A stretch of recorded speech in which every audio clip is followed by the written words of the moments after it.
हाय, good afternoon. सास, बहू और सेंसेक्स के आज के इस वेडनेसडे एपिसोड में आप सबका स्वागत है। आज अगले आधे घंटे मदद करने के लिए मार्केट वेटरन rajatkeBose.com से रजत दा आपको आपकी स्क्रीन पे कोलकाता से लाइव नजर आएंगे। रजत दा, हाय, गुड आफ्टरनून सर। बस बातचीत की शुरुआत करूंगा आपके साथ। पहले जरा स्क्रीन पे हम तक रीच आउट करने के तरीके दिखा दीजिएगा प्लीज। दिखाइए वो हमारा व्हाट्सएप आईडी, हमारे सोशल मीडिया के बाकी अकाउंट्स रीच आउट करने के लिए। ट्विटर यानी कि एक्स, थ्रेड और इंस्टाग्राम के आईडी स्क्रीन पे रीच आउट करिए, अपनी क्वेरीज भेजिए। इस बीच चलिए, मार्केट्स आपकी स्क्रीन पर आएगा। कैबिनेट ने महंगाई भत्ता बढ़ाने को, डियरनेस अलायंस बढ़ाने को मंजूरी दे दी है। केंद्रीय कर्मचारियों, पेंशन धारकों का डीए बढ़ाया जाएगा। आज थी सुबह 10:30 बजे कैबिनेट की बैठक। ये अपनी रिपोर्टिंग टीम अपडेट्स दे रही है। हालांकि कैबिनेट की मीट के आउटकम पर आज दोपहर 3 बजे प्रेस कॉन्फ्रेंस है, तब क्लैरिफिकेशन आएगा। लेकिन अभी सूत्रों के हवाले से ये खबर आती हुई बढ़िया है भाई, बहुत लोगों का फायदा होगा। रजत, अपना भी ऐसा साल में एक बार बढ़ता है, वो सैलरी बढ़ती है, लेकिन अकाउंट में उतना ही पैसा आता है। ऐसा क्यों? फील ही नहीं आता कि बढ़ी हुई सैलरी है।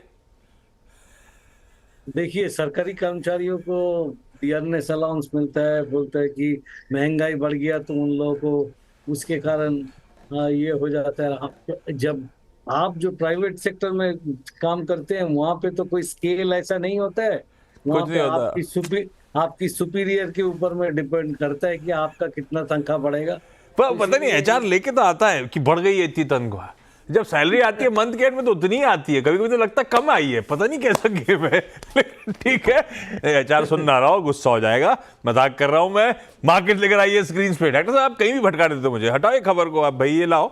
निफ्टी 0.5% के दबाव के साथ इस समय कामकाज होता हुआ निफ्टी पे ठंडा पड़ गया है मामला। वैसे हम अकेले नहीं है, ग्लोब का ऐसा ही हाल है। पूरा एशियाई पैक दबाव में था, क्योंकि कल हैंडओवर यूएस से दबाव वाला आया था। उनके मुनाफा वसूली का दबाव हावी हुआ था, एशिया का मूड बिगड़ा हुआ था और अपन भी मामला गड़बड़ा गया है। तो वैसे इनलाइन विद एशिया हम भी बिहेव कर रहे हैं। 0.5% की कमजोरी है, वो तो एचडीएफसी बैंक ने संभाल रखा है। निफ्टी की कंट्रीब्यूशन रेट दिखा दीजिए। एचडीएफसी बैंक ने संभाला हुआ है भाई साहब, नहीं तो मामला गड़बड़ा जाता, कहीं ज्यादा गड़बड़ा जाता। ये देखिए आप एचडीएफसी बैंक का कंट्रीब्यूशन। खैर रजत दा, क्विकली निफ्टी आप लोग का व्यू क्या बन रहा है? आपका व्यू क्या बन रहा है? हम इस समय बहुत एक सीमित सा दायरा है, राइटर्स का जोन है, इसके बीच में फंसे हुए से लग रहा है। क्या व्यू बन रहा है निफ्टी पे इस समय? देखिए, अभी ये जो मूवमेंट हो रहा है इसमें से एक डाउन स्विंग आपने देखे थे जहां पे कि 24,500 के आसपास जाने के बाद में फिर अच्छी मूवमेंट दिखा के ऊपर आया, आज फिर नीचे जा रहा है। बट मैं आपको ये कहना चाहूंगा कि 24,500 24,600 ये बहुत जबरदस्त सपोर्ट जोन है। जब तक ये नहीं टूटता है तब तक कोई मेजर खतरा नहीं पैदा होता है। और अभी अगर आप देखेंगे, अगर शाम को मतलब जो 2-3 घंटा रह गया उसमें अगर ऊपर की तरफ चलते हैं तो 25,100 पार करके सस्टेन करने से 25,400 की तरफ चलेगा, क्योंकि एक 25,100 के बाद में 25,400 का रेजिस्टेंस है। फिलहाल हमको यही मानना पड़ेगा कि मार्केट स्पेशली निफ्टी अभी रेंज बाउंड है बस। आज हमें कोलकाता, हैदराबाद और आगरा जाना है। सबसे पहले कोलकाता। राजत दा कोलकाता में ही तो है। कोलकाता से शुरुआत कर रहा हूं। विदिशा खेतान मैम स्क्रीन पे। विदिशा मैम नमस्ते, good afternoon ma'am. Vidisha ma'am, कब से स्टॉक मार्केट से जुड़े हो आप? स्टॉक मार्केट से तो ऐसे मैं 2007-8 से ही जुड़ी हुई हूँ। हाँ, पर ये अधिक कर रही हूँ अभी। ये 18-19 से मैंने शुरू किया अच्छे से। 2007-2008 मतलब आप घुसे थे उस टाइम पे, उसके बाद ही बहुत तगड़ी पिटाई हुई थी बाजारों की, या उसके बाद घुसे थे जब बहुत तगड़ा करेक्शन आ गया था? बहुत तगड़ी पिटाई हुई थी। हाँ, तो उसके बाद फिर झटका ऐसा लगा कि आप फिर फाइनली 2019 पे लौट के आए, ऐसा क्या? नहीं कर रहे थे, पर एक्चुअली मैं चार्टर्ड अकाउंटेंट हूँ। अरे वाह। मेरी प्रैक्टिस है, तो फिर मैं वहीं थोड़ा बिजी थी, तो इसलिए इतना नहीं कर पा रही थी। मैं अज्यूम कर रहा हूं कि मिस्टर खेतान भी आपके साथ स्टॉक मार्केट में एकदम, है ना? नहीं, ये तो नहीं थे पहले से, पर इन्होंने, मिस्टर खेतान ने एक्चुअली मुझे 1.5-2 साल पहले कुछ, उनकी आवाज आई, मुझे ऐसा लगा। हाँ वो है यहीं पे ही, पर हाँ 1.5-2 साल पहले एक्चुअली ना मुझे लॉस हाँ। गया था, तो मैं थोड़ा डिप्रेस हो गई थी। अच्छा लॉस लग गया था, हम्म। डिप्रेस होके मैंने सोचा मार्केट छोड़ दूं। तब वो मेरी वजह से ही मार्केट में आए, उन्होंने मुझे गाइड किया, फिर उन्होंने मुझे मोटिवेट किया, और फिर मैंने चार्ट ट्रेडिंग वगैरह सीखी और आपके चैनल्स को फॉलो करना शुरू किया। तो अब मैं बस रिकवरी लेवल पे पूरा हूँ, मोटा मोटी रिकवरी ओह हो। Great to hear that, very good. Vidisha ma'am, पहला सवाल रजत के लिए कौन सा? एक तो मुझे वो पूछना था कि हाँ। बिल्मर जो है, उस अदानी विल्मर, ओके। अदानी बिल्मर और टाटा स्टील। पहला कौन सा पूछें? अदानी बिल्मर पूछ लीजिए। ठीक है, खरीदा हुआ है, खरीदने का मन है मैम? नहीं, अदानी बिल्मर तो खरीदा हुआ है। अच्छा, 500 शेयर 690 पे खरीदे हुए हैं। हाँ, 690 पे। वो एक्चुअली वो जो गिर फॉल हुआ था उसके जस्ट बिफोर ही खरीदा था मैंने। नहीं वहाँ नहीं, वो सब फंस गए थे उसमें, तो कंपनी ठीक ही थी उस टाइम पे, सब ठीक था। बाकी तो रिकवर भी कर गए थे रजत काफी हद तक। अदानी बिल्मर और इक्का दुक्का और स्टॉक्स हैं जो अदानी ग्रुप में रिकवर हुए ही नहीं ढंग से। अदानी के तो अभी 1 महीना पहले मेरे पास अदानी के सारे शेयर्स थे, एंटरप्राइज, पोर्ट, सारे थे। अभी मैंने लास्ट मंथ उसमें अच्छा प्रॉफिट बुक किया है। चलिए मुबारक हो। अदानी विल्मर रजत, लेकिन कैसा प्लेस? मेरी खरीद से आधा होके चल रहा है अभी भी। देखिए, विदिशा मैम को सलाह देने के पहले मैंने आपको, विदिशा मैम को और दर्शकों को ये जानकारी दे देना चाहता है कि अदानी विल्मर में मेरा भी निवेश है, लेकिन मेरा निवेश ज्यादा दूर से नहीं है। अभी ये करंट भाव के आसपास में ही मैंने निवेश किया है। मुझको इसलिए मेरा व्यू कुछ कुछ हद तक बायस्ड हो सकता है। बायस मतलब इन दिस केस तो पॉजिटिव बायस होगा। तो मैं मानता हूं कि ये अभी एक कंसोलिडेशन पीरियड पे चल रहा है। अभी इसका मार्जिन बहुत ही कम है, लेकिन ऐसा जो एफएमसीजी कंपनी है और ऊपर की तरफ, अभी ऊपर की तरफ जाने की संभावना तो अभी फिलहाल दिख नहीं रहा है।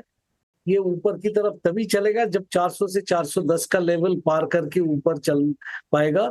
और अभी मैं उनको यही सलाह दूंगा कि आप बने रहिए, और अगर चाहे तो थोड़ा और गिरने से आप मतलब 300 के आसपास मिलने से कुछ एवरेज कर लीजिए, बेहतर होगा। क्योंकि 690 अगर सिर्फ उसी को ही पकड़ के रखेंगे तो वो वहां तक पहुंचने में टाइम लगेगा। तो आप चाहे तो कुछ खरीद, सम मोर स्टॉक्स यू बाय, एवरेज कर लीजिए।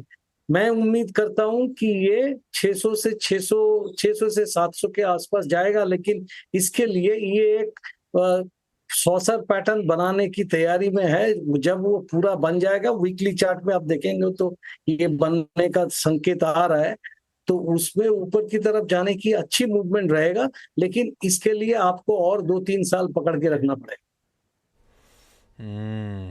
ये है अदानी विल्मर पे व्यू। हैदराबाद से स्वाति राठी जुड़ती हुई। Swati ma'am, hi, good afternoon Swati ma'am. Hello Ashish sir, hello Rajat. क्या करते हो आप हैदराबाद में मैम, और कब से स्टॉक मार्केट से जुड़े हो? मैं ट्रेडर हूँ सर, ट्रेडिंग करती हूँ, शेयर मार्केट में हूँ। और ऐसे तो अभी मैं एनआईएसएम के एग्जाम्स की प्रिपरेशन कर रही हूँ, रिसर्च एनालिस्ट के लिए। एनआईएसएम के एग्जाम्स के लिए क्यों प्रिपेयर कर रहे हो? सर नॉलेज अच्छा मिलता है उस एग्जाम से। हम ऐसे तो पढ़ते नहीं है, एग्जाम में तो कम से कम पढ़ लेते हैं। हाँ ठीक बात। आप फंडामेंटल्स देखते हो या चार्ट्स वार्ट्स रीड करते हो चार्ट्स स्वाति थोड़ा मैम? बहुत देखती हूँ, फंडामेंटल्स भी देखती हूँ सर। दोनों चीजें करते हो, ठीक बात। तो अपने स्टॉक्स आप खुद ही चुन रहे हो? हाँ, मैं खुद ही चुनती हूँ। आप लोगों को देखती हूँ सुबह 9 से 3:30। 9? हाँ 9? अरे हम 7 बजे से बैठते हैं आपके लिए, सर, आप 9 हमारे भी बजे टीवी बच्चे खोलते होते हैं, हो उनको भी स्कूल भेजना होता है। आप स्कूल चेंज कराओ।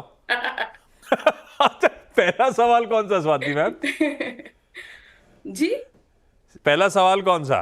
सर, मैंने अभी आरएससी का फ्यूचर लिया हुआ है, अक्टूबर का 550 पे लिया हुआ है। तो मुझे एक्चुअली आरईसी मेरा फेवरेट शेयर है, पिछले साल भर से मैं इसमें ट्रेडिंग कर रही हूँ। बट ये पिछले 2 महीने से बहुत ही रेंज में फंस गया है और ये आगे नहीं जा रहा है। तो मुझे इसका आगे का 6 महीने का आउटलुक पता करना है कि मतलब आगे 6 महीने ये कैसा रहेगा। तो अभी तो कंसोलिडेशन खत्म हुआ दिख रहा है, ऐसा लग रहा है कि अभी आगे जाएगा, बट मुझे पता करना है कि इसका क्या है फ्यूचर। तो आरईसी का फ्यूचर खरीदा जी है ना? हाँ, इसी मंथ की एक्सपायरी वाला। इसी मंथ की एक्सपायरी वाला। 6 महीने का व्यू क्यों जानना है? सर ट्रेडर हूं ना, ये महीना आ- नहीं नेक्स्ट महीना। भाई रजत दा, आरईसी कैसा लगता है आपको?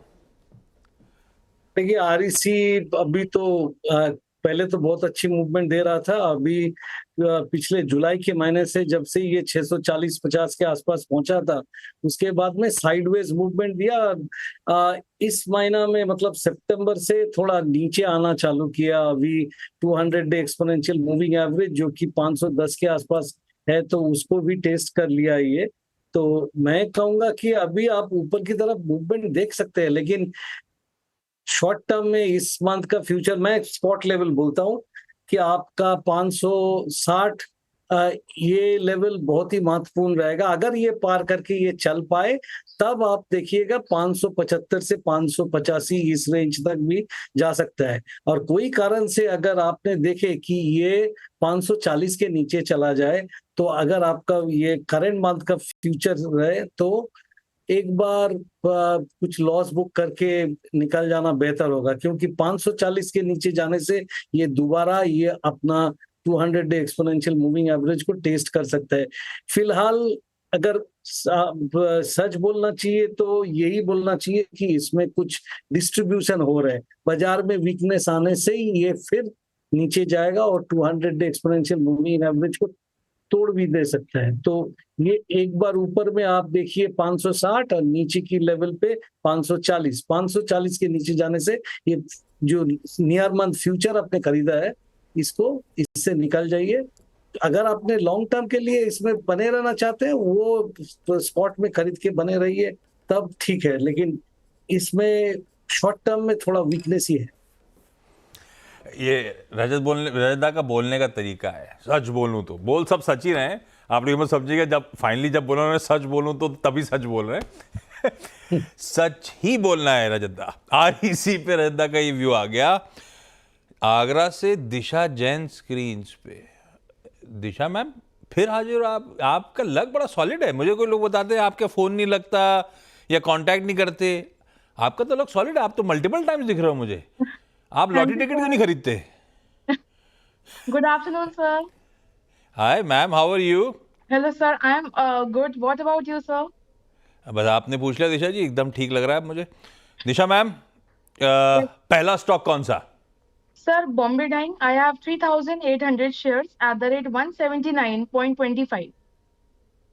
बॉम्बे डाइंग क्यों Yes, खरीदा था? ये लंबी अवधि के हिसाब से सोच के लिया था या ट्रेडिंग वीडिंग करी थी? Sir, less than 1 year. मतलब तब तक हम partial profit book कर लें कि hold पापा का करें आइडिया है? Yes, sir. And of course, आपके चैनल से जो नहीं, recommendation हमारे चैनल पे तो कोई कॉल नहीं आया था बॉम्बे डाइंग का। पापा का आइडिया है, लेकिन अच्छा आइडिया है। फिर 50 रुपए बनवा दिए पापा ने। पापा बड़े मंझे हुए ट्रेडर लगते हैं मुझे। रजत, बॉम्बे डाइंग 50। अब पूछूं क्या, मुनाफा कब बांधना है ऐसा पूछूं या बने रहूं? क्या पूछूं क्या इनसे? Yes, sir. Profit partial book कर लें कि हम अभी थोड़ा hold करें। बढ़िया क्वांटिटी है, 3800 स्टॉक्स हैं रजत दा। पार्शियल प्रॉफिट बुकिंग करनी चाहिए, सारे होल्ड करें और दमखम है स्टॉक में। देखिए मैं तो यही कहूंगा कि पार्शियल प्रॉफिट बुक कीजिए, क्योंकि ये 240 का लेवल तोड़ के ऊपर नहीं जा पा रहा है और ये एक महत्वपूर्ण रेजिस्टेंस है। ये जब तक ये लेवल पार करके ऊपर नहीं चलता है तब आपके वो खतरा रहेगा। तो इसीलिए मैं बोलूंगा कि जब आप प्रॉफिट में है तो एटलीस्ट पार्शियल प्रॉफिट बुक करके रखने से क्या होगा कि नीचे चला जाने से भी आप नेक्स्ट जो है उसको आप बेच पाएंगे। नहीं तो क्या होता है, वो एंकरिंग बायस हो जाता है कि वो भाव देखा है वहां पे हम बेच सकते थे, नहीं बेचा तो अभी बैठ जाएगा। इसलिए मैं बोल रहा हूँ पार्शियल प्रॉफिट बुक कर लीजिए। अब पार्शियल मतलब रजत दा 3800 है, 1400 निकाल दें ऐसा कि कुछ और? देखिए नंबर बोलना सेबी की नियम के अनुसार आई एम नॉट क्वालिफाइड। ठीक है, अब आप अपना आंकलन कर लीजिए। पार्शियल प्रॉफिट बुक करने से ज्यादा बेहतर होगा। ये बात सही करो, बायसनेस ऐसा हो जाता है कि वो भाव देखा तो अपन बैठे रहते हैं उस भाव के लिए। विदिशा मैम, अगला सवाल। हाँ, पहले तो मैं ये बताना चाहती हूँ कि ये जो सारे मेरे लॉस रिकवर हुए, ये आपके चैनल और ये सब की वजह से ही हुए, क्योंकि मैं राजेश सतपुते जी को और गाबा जी को बहुत फॉलो करती हूँ, और अरे मुझे वाह। करण सिंघा जी की स्ट्रैटेजी और वीरू जी की वो निफ्टी और इस पे जो उनका रहता है, ये बहुत अच्छा है। ये दोनों की स्ट्रैटेजी मुझे बहुत मतलब हेल्पफुल रही है। सब और सुन रहे हैं, सबकी तरफ से धन्यवाद आपका इतने काइंड वर्ड्स के लिए। आप लोग के जो सवेरे 10-10 कॉल आते हैं, उसमें से हाँ। कल भी मैंने लिया था एंजल वन, तो वो भी काफी हेल्पफुल रहता है। मैं तो 7 बजे बच्चे को छोड़ के आती हूँ और बस 3:30 तक बैठी रहती हूँ यहीं। हाँ, आपके बच्चे के टाइमिंग ठीक है। स्वाति मैम कह रही है वो भी अपने बच्चों का टाइमिंग ठीक कर लेंगी। आपका सवाल विदिशा मैम। हाँ, मैं एक तो ये पूछना चाहती हूँ कि ये रिलायंस इंफ्रा और रिलायंस पावर मुझे लेना चाहिए क्या अभी, क्योंकि वो रिलायंस बेइज्जती हो गई है। रिलायंस इन्फो, रिलायंस भाई, ये कोई स्टॉक रडार पे आए क्या आपके? बहुत चर्चा में आए वैसे बीच में, रजत दा। देखिए, रिलायंस इंफ्रा तो अभी बहुत जबरदस्त रूप से ऊपर की तरफ मूवमेंट दिया था। मतलब 220 से 340 को क्रॉस करके फिर अभी करेक्शन पे है। तो ये करेक्शन में यही बोलना चाहिए कि अगर कोई कारण से 280 का लेवल तोड़ के ये नीचे जाए तो और भी थोड़ा नीचे जा सकता है। 260 इसका 50 डे मूविंग एवरेज है, वो भी टेस्ट हो सकता है। अगर कोई कारण से आप देखेंगे कि ये 289 अभी है, 300 पार करके 305 310 ये लेवल भी पार कर देता है तो फिर वो पुरानी हाई के आसपास जा सकता है। फिलहाल ये कंसोलिडेशन मोड में। ये आउट ऑफ सिलेबस क्वेश्चन पूछ लिया था विदिशा मैम ने, इसलिए आपको प्लेट दिखी नहीं उसकी, लेकिन चलिए स्वाति मैम अगला सवाल। सर मेरे दो बेटे हैं। एक है 7th क्लास में शिवम और सेकंड है 4th क्लास में श्रेयांश। अब मुझे उनके दोनों के हायर एजुकेशन के हिसाब से अभी कुछ शेयर्स लेके रखने हैं, तो मैं कौन से शेयर्स लेके रखूं या फिर मैं म्यूचुअल फंड की तरफ जाऊं? रजत दा क्या करें, वो आपके ऊपर है। आपको पता होगा आप बाजार कितना रीड करना सीख गए और कितना सही पढ़ रहे हो। नहीं सीखे हो तो किसी प्रोफेशनल फंड मैनेजर के थ्रू जाना ज़्यादा बेहतर है लॉन्ग टर्म के लिए। लेकिन रजत दा आप ही जवाब दो भाई। स्वाति मैम का सवाल, शिवम और श्रेयांश के लिए क्या किया जाए? देखिए, मैं ये कह सकता हूँ कि जो मेरा पोर्टफोलियो में है वो लॉन्ग टर्म पोर्टफोलियो में मैं जो स्टॉक्स लेके रखा है वो मैं उनके सामने बता देता हूँ।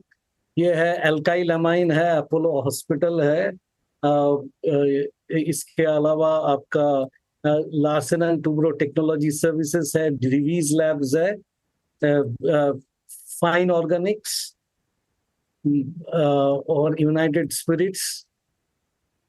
यही सब काउंटर, AWL भी है, थोड़ी देर पहले उसका नाम भी जिक्र किया था। तो मैं बोलूंगा कि ये मैंने लॉन्ग टर्म के लिए रखा है। जैसा आपको मैं बता सकता हूँ, ये देखिए इत्तेफाक से इतना दिन रह गया मेरे पास में, दैट इज अल्काइल अमाइन। मेरा अल्काइल अमाइन का 22 साल हो गया। इसका एवरेज कॉस्ट अभी 9 रुपया है। अगर आप ये मानते हैं कि India is a growth story and long term के लिए आपका दोनों बच्चे के लिए आपको रखना चाहिए, तो ऐसा ही स्टॉक लीजिए जो अभी से 20 साल तक रहने की उम्मीद आप कर सकते हैं। तो ये जो स्टॉक्स के नाम मैंने लिया है, ये दीपक नाइट्राइट बोलिए कि दिवीज लैब्स बोलिए, मैं मानता हूं कि ये। और देखिए, एक चीज मैं आपको ये बताना चाहता हूं कि मैं एक प्रिंसिपल फॉलो करता हूँ। वो क्या है कि return on capital, return ratios अच्छा होना चाहिए, ऑपरेटिंग मार्जिन अच्छा होना चाहिए, कंपनी की प्रोस्पेक्ट आगे जाके लंबा अवधि के लिए अच्छा रहेगा। अभी बहुत जोर भाग रहा है, उसमें हमारा उतना इंटरेस्ट नहीं होता है। तो इसी हिसाब से मैंने जो इंडस्ट्रीज चुने हैं उसमें आप डिफेंस वहां पे बहुत एक्सपेंसिव है बोल के हम कुछ लिया नहीं है। बाकी software, pharmaceuticals, specialty chemicals, these are very good sectors to buy because as it is, मेरा ये है कि प्रधानमंत्री जी ने बोला है कि अगले 2040 के आसपास ये इंडिया एक केमिकल हब बन जाएगा। तो अगर ऐसा ही बात होता है तो स्पेशलिटी केमिकल स्टॉक्स बहुत अच्छा परफॉर्म करेगा। इसीलिए हम उसमें भी दीपक नाइट्राइट है, फाइन ऑर्गेनिक्स भी है। तो इसीलिए मैं आपको एक सैंपल दिया, ये नहीं कि आप मैंने जो स्टॉक खरीदा है वही स्टॉक खरीदिए, but buy only top class blue chip stocks. Even some companies in the defense sector have come down, like Cochin Shipyard, Garden Rich Shipbuilders. इस टाइप का कंपनी में अगर करेंगे तो लंबी अवधि में अच्छा ही आपको फायदा होगा, ऐसा ही मैं उम्मीद करता हूँ। अब एसबीएस स्टॉक पिक की जरूरत तो है ही नहीं। रजत धन ने आज अपने दिल खोल के पोर्टफोलियो ही लॉन्ग टर्म वाला सामने रख दिया है। रखिए रडार पे सारे स्टॉक्स, लेकिन अपने हिसाब से अपनी पढ़ाई से चुनिएगा। चलिए Disha ma'am, Swati ji, Vidisha ma'am, thank you so much जुड़ने के लिए। रजत दा, थैंक यू सो मच जुड़ने के लिए। ब्रेक का समय निकल ही चुका है, ब्रेक ले रहा हूँ। ब्रेक के उस पार एक क्विक मार्केट चेक। मार्केट वही दबाव में, लेकिन एचडीएफसी ग्रुप आज छाया हुआ है। एचडीएफसी बैंक मैंने दिखाया था 1% से ज्यादा मजबूत, हेवी वेट। रखिए एचडीएफसी लाइफ, जिसकी कल कॉन्फ्रेंस कॉल बड़ी इंटरेस्टिंग थी, उसके बाद वो स्टॉक 2% मजबूत। और एचडीएफसी एएमसी कल के नंबर्स के बाद आज वायदा का टॉप गेनर, 6% से ज्यादा का उठा। ये है आज एचडीएफसी ग्रुप के जलवे। खैर, ऐसी इंटरेस्टिंग स्टॉक्स पे ब्रेक के उस पर चर्चा कंटिन्यू रहेगी। सास, बहू और सेंसेक्स को यहीं समेटते हैं।